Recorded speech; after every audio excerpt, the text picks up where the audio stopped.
Welcome to Solvetic, your channel to always learn technology easily. Below in the description, you will find useful links we used in this video.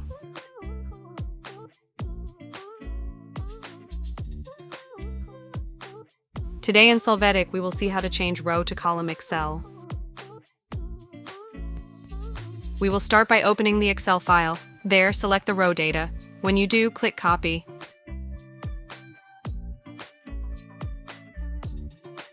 After this, in a cell, right-click. In the Paste Options section, select Transpose. You can see that the data is now in column view. Hey, remember to subscribe Solvetic channel.